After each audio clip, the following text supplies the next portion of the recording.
Another episode of JoJo Part 5 Golden Wind.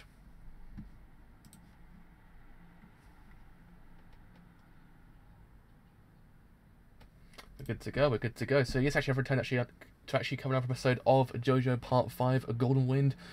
On this stream, actually I cover episode 12 of JoJo Part 5 Golden Wind, or the actual end of the core, actually, I believe, at this point. Yeah, we're the end of the core now.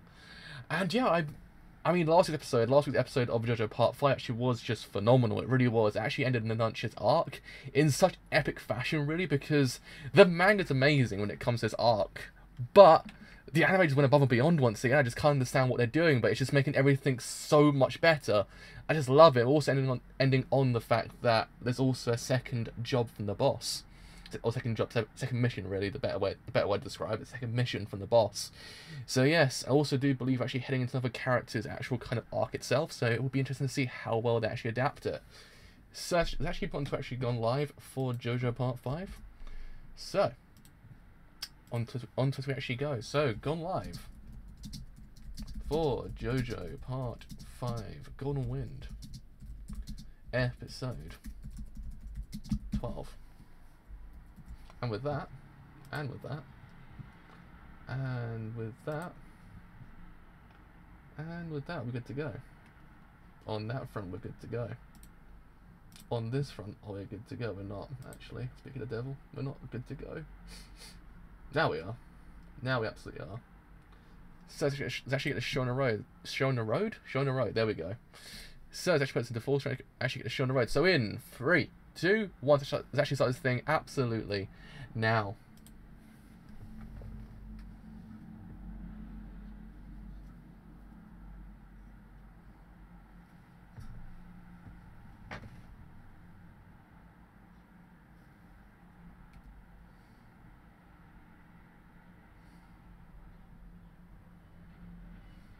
I think Part 5 is in my top 3 at this point, the more I think about it.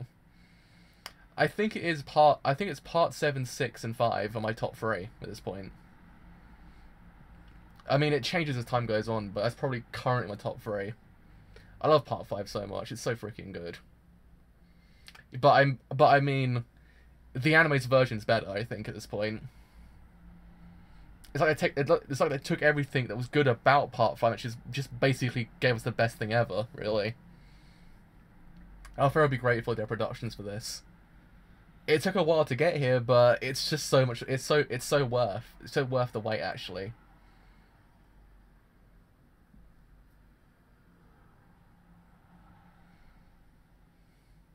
It's just that part that was stuck with me after it ended. I think it's the one that stuck with me the most, besides part 6 and 7, and also 4. That's why 4 is my fourth favorite one. Though it changes daily at this point. I change my mind all the time. It's hard to pinpoint the best JoJo, really. Some days it's part 6, some days it's part 7, other days it's part 4.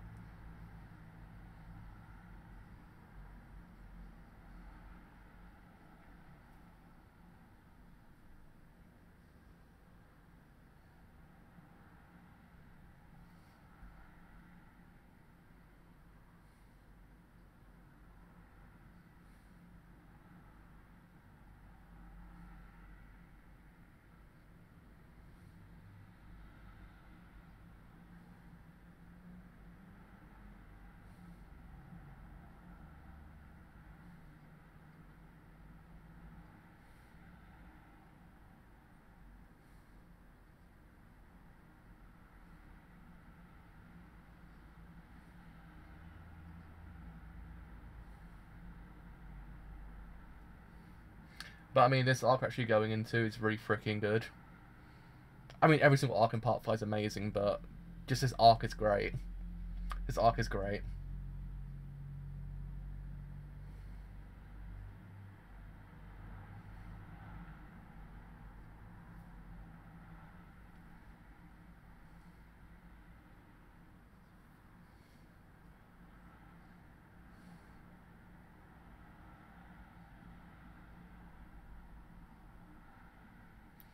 God, why is Abakio so hot?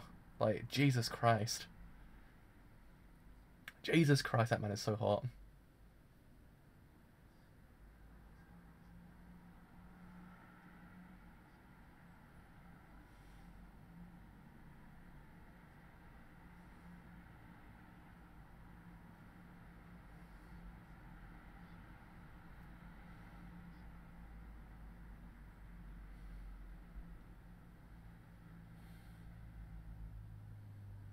I like the fact that the characters do still sometimes like doubt him, like doubt John all the time, because it's one of those things. He's a character that actually knows what he's doing, but he's a newbie to the actual group itself that's actually quite tight. So it's one of those things that you always question whether or not he actually is the genuine person. It's actually quite well done. I like that about this part. It's always questioning him.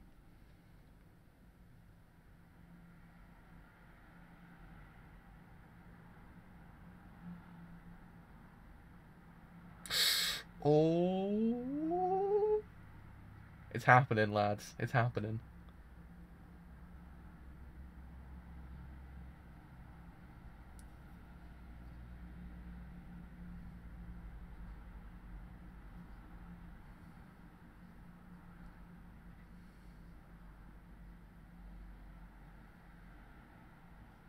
So I guess theoretically, it basically means the person has to kind of earn the trust. It's not as if they just they kind of go into the group and it's just like, oh yeah, now he's actually kind of cool. No, they actually have to earn the trust. He actually has to earn the trust.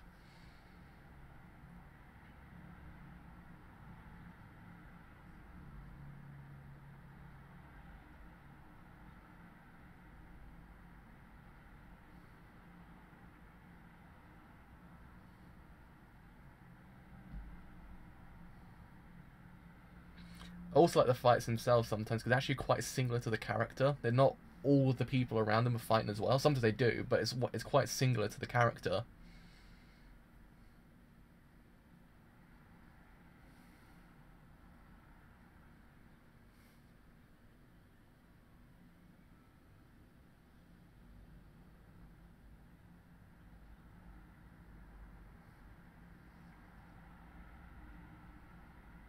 Also, JoJo.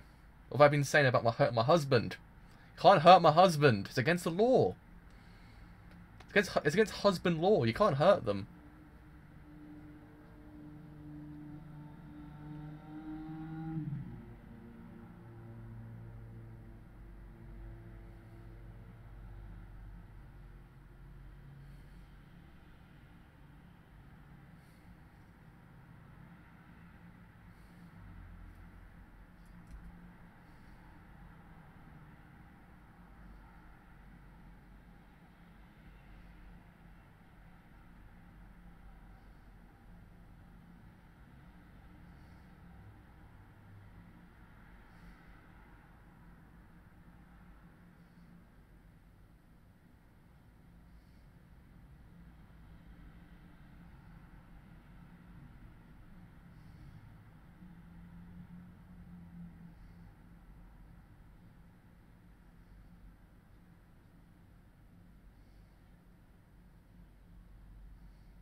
Also, if I remember correctly, this happens to be the arc that has some of the most like kind of body horror in it.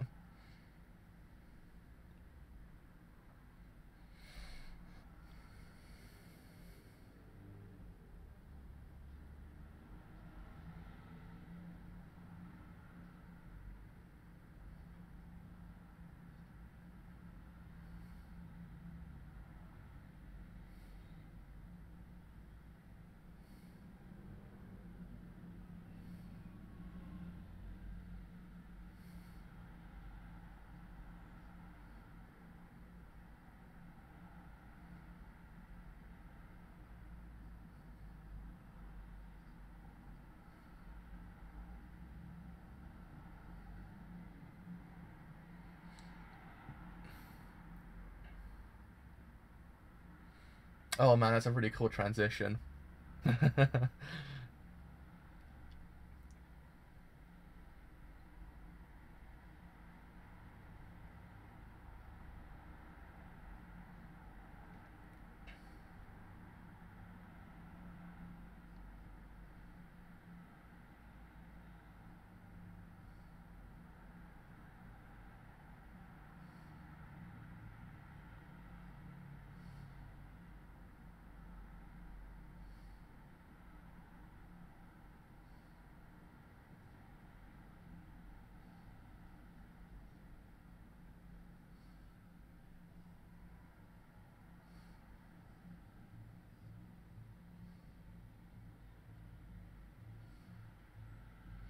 Purple smoke. It's not a bad change, to be honest. I still prefer Purple Haze. Purple Haze is just awesome, but it's not bad. It's better than Zipper Man, to be honest.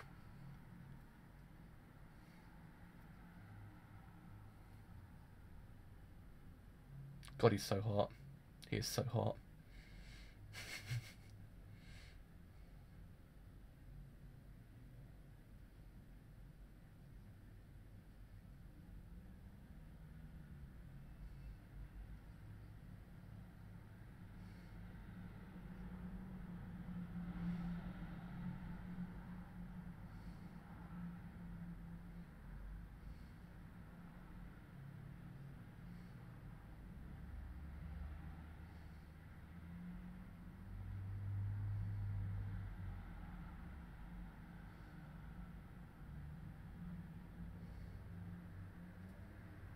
The backgrounds in the show are amazing. Like, the backgrounds are so freaking good. I do agree.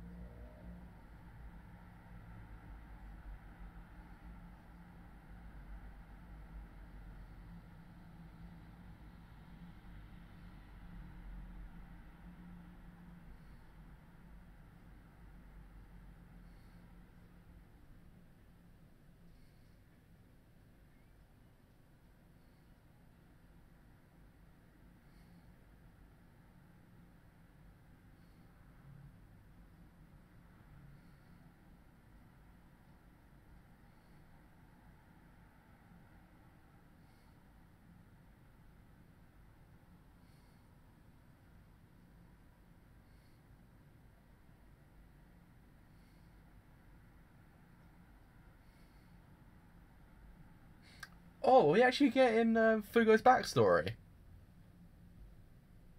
No way.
Because wasn't this actually in Purple Haze? Because if I remember correctly, the manga didn't actually have a backstory for him. I might be wrong if I remember correctly, because I swear I've always said that he's the only character that actually didn't have a backstory in the manga. It was mentioned, but never actually kind of elaborated on. I swear it was Purple Haze that elaborates on it.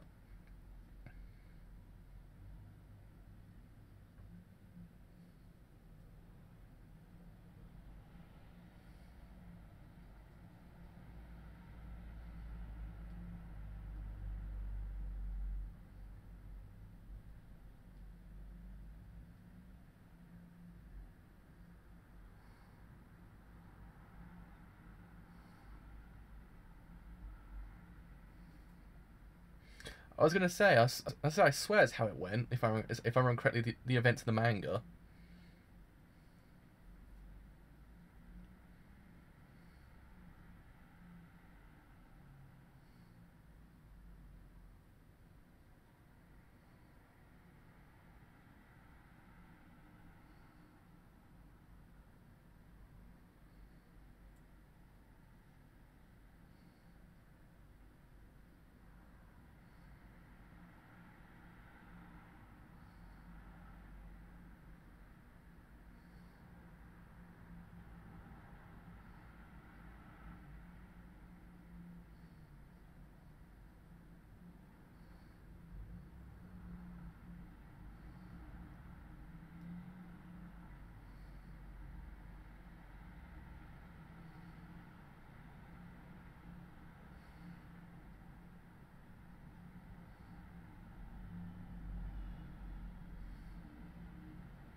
Well, that was really well done, to be honest.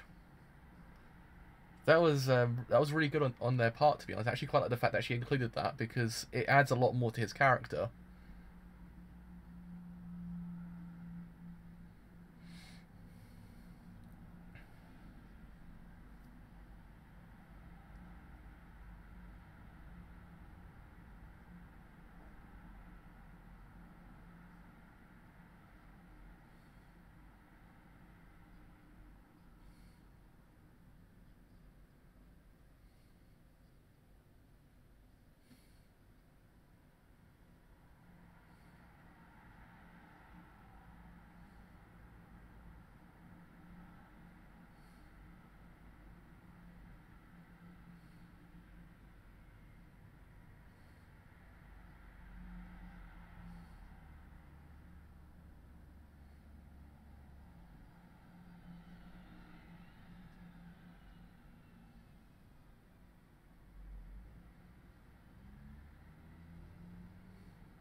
I also like the fact that it's not just one threat, it's two threats, and the threat's actually inside the group itself.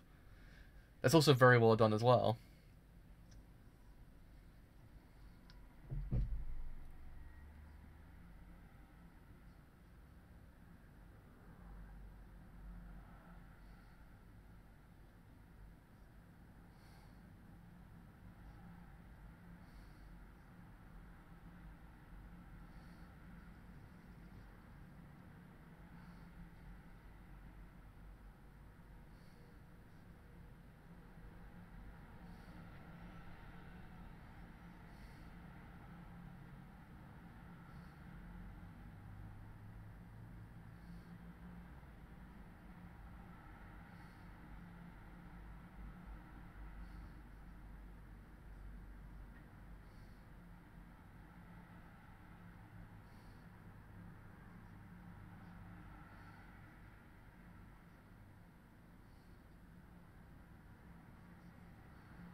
Also, theoretically speaking, his actual Stan's power takes over the host's body in the same amount of time that Rage would take over a person normally.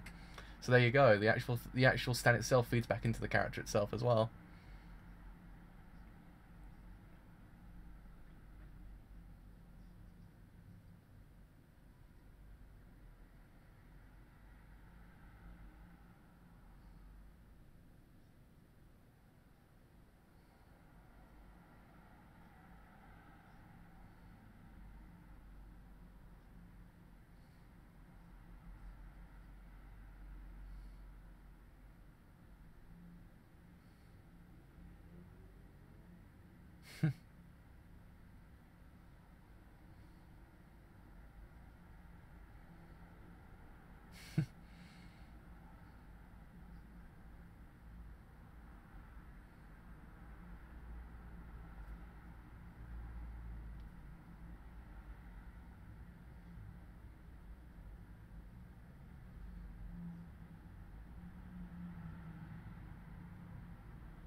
This is actually really well done so far.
Oh, they're doing the iconic panel.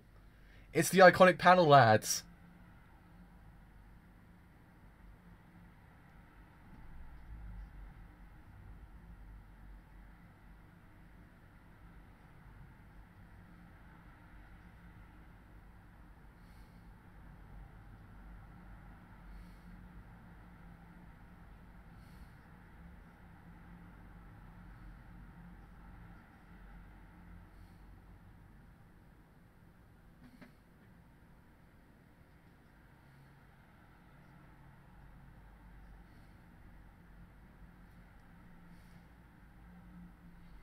Bucky is so cute. I love him so much.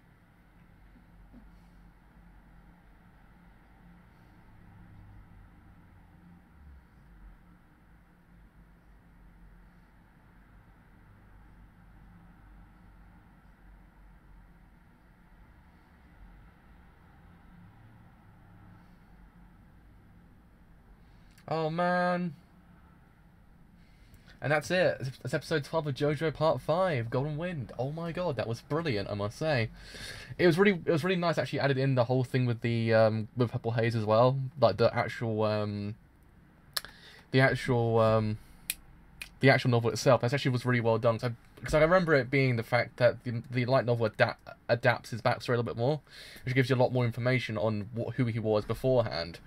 That's actually kind of nice to actually add that in, because it actually was an integral part of his character, really, to actually understand why he's the way he is. It actually kind of then feeds back into the current situation, really, in a way, and actually how it kind of affects him in a way. It was a really fantastic episode, actually. But I mean, more importantly, I like the fact that we just kind of got to see more of Fugo, because Fugo's a character that is really freaking well done, I must say. He's a really freaking good character. He's one of those characters I actually quite like. He's just, he has everything I actually kind of like in a JoJo character. But then, aside from that, you should kind of have the whole entire idea that you have a character who's on the outside trying to get on the inside, and it's very different for a JoJo character, because in theory, he has to earn the trust of the actual rest of the group. He isn't just going in there saying, lads, I've got it, I know how to take down the boy himself. No. He's a person who's like, lads, I've got it, I know how to take down the boy himself, but he's a person that also has to earn that trust. And I like the back and forth he actually has with Abaku, because it kind of reinforces that whole entire idea. So a lot of other people are like, he's alright, I like him. But Abaku's like, yeah, no, I don't trust this lad at all. I don't trust him at all right now. And I really do like that about him. He's always questioning what he's going to do next, whether or not actually willing for it to lead to certain death. And it's actually quite needed in the JoJo part, really, because we never really ever question the JoJo's character's motivations or actions, but now we actually kind of get an idea that he's a person who's on the outside and trying to get on the inside. So we're always kind of questioning sometimes what he's actually doing. It's actually kind of nice to actually have a character also doing that. So I actually kind of like that about it. Yeah, I mean, the direction is just so fantastic. It's unbelievable, because this episode had 2 dolly zooms in it. I mean, I've seen more dolly zooms in anime this year than I haven't seen in like the last 10 years of actual filmmaking. So there you go. I like the use of dolly zooms. Actually was really well done. I actually like the use of perspective shots as well, to actually kind of show the distance between characters as well, and to show the kind of grandiosity of certain characters over the other. But yeah, I mean, I like that we actually kind of have two threats, as I was saying during the stream itself. I like we have two threats that's going in on the same time, because it's not just a stand user that we're fighting, it's actually kind of fighting against the actual stand itself, in a sense of Fugo stand.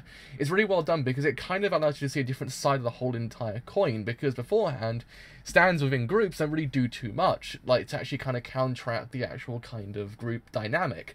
But here you're actually kind of always questioning what Purple Haze will do next, because you're always wondering, if I get too close to it, I might in theory get infected with that actual kind of virus, and then you actually know what happens after that point. It's one of those things I actually kind of like the fact that we actually have this kind of uncertainty of what Purple Haze can do, and whether or not Fugo actually can whether or not Fugo actually can in theory control it. Actually really well done, because it actually adds in that whole entire idea that isn't just one fight going on, it's actually two, technically three if you count that if one of them gets into the mirror itself. So it's actually, for that reason, this episode actually was really well done. I actually quite like this episode for that one reason, for the fact that we actually have two fights going on, not just the fact that we have a stand user, we actually have a stand user in the group. It's also kind of a threat. Actually, it's just a really well done kind of idea to actually kind of have that included, because it kind of gives you that enemy within kind of idea. Not to the point actually wouldn't free do anything later on to the actual narrative, but just that it's just that uncertainty. It's the whole entirety of the actual dynamic itself. But yeah, I mean, one of the other major pros of this episode actually was, in theory, the actual backstory of Fugo's character as well, because Fugo's character, again, it reinforces the idea of actually being wronged by society and actually kind of, in a way, not knowing what to do after that point, because his actual backstory is it's very tragic. He's a character who actually had these violent outbursts, but who he really couldn't control, because he didn't really know what was going on, and then in the end, it kind of got the best of him, and it actually wasn't really his own fault what was going on there. And it's one of those things actually is very interesting, the idea of how Araki chose to actually kind of present the idea of the wrong of society, and actually who does it. It's actually one of those things, because a lot of the characters in this part are victim of circumstances, a victim of what's going on in the actual kind of scene itself, actually kind of then what the repercussions afterwards. It's actually really well done. I actually quite like that idea, the idea of how he actually examines the idea of how these people are wronged by society, and how in theory they go against what their actual kind of job description actually kind of does in theory entail, when you think about it, because they're technically not really bad people in like the larger grand scheme of things. So one of the things I actually quite like is the idea of how he balances the idea of the actual kind of morale. So yeah, I mean, this episode actually was really freaking well done. It really was. I actually absolutely loved it. I mean, the actual stand user we actually have this week is actually really freaking cool as well. I actually love I love the stand itself. I love the fight itself. The fight itself is fantastic. And yeah, I mean, it was just one of those things. Actually, quite as I said during the stream itself, that the fights themselves are very similar to the actual character. I mean, there's other people outside trying to fight as well, but it's one of those things that the actual fights themselves can be actually very similar to the actual character within the fight. It actually really adds a lot more to the actual overall kind of plot, because you're always kind of like, oh Christ, it's actually just him on his own fighting again. So I wonder how to get out of this one. You just don't know. It's actually really freaking cool. So yeah. That is me done for today. So as always, if you have enjoyed this whole entire stream on Twitch, then do leave that good old follow, because indeed actually does help me quite a bit. Actually, if you have enjoyed it here on YouTube and you do want to leave a like, then do leave a like, because indeed actually does help me quite a bit. And as always, if you have enjoyed it here on YouTube and you do want to stay a bit longer, then do leave a sub, because indeed it does help me quite a bit. And also, actually want to stay a bit longer after that whole entire point, then do leave a follow on Twitter, because indeed that actually does help me quite a bit. As you know, the streams go live, and the streams I do as well. And also, if you actually don't have a Twitter account, I do refer to Discord server as well. Discord server does in free tell you as well that I have that when these streams go live, and these streams I do as well. But until next time, episode 13 of JoJo Part 5 Golden Wind, I will see you guys later. Bye for now.